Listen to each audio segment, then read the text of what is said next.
हाय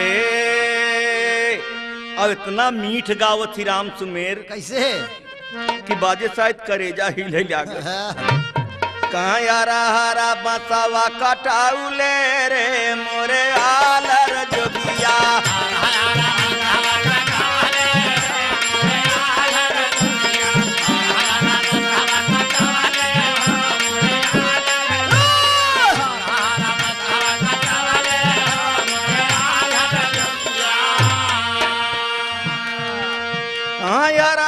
बसवा कटौले रे मोरे आलर जोगिया।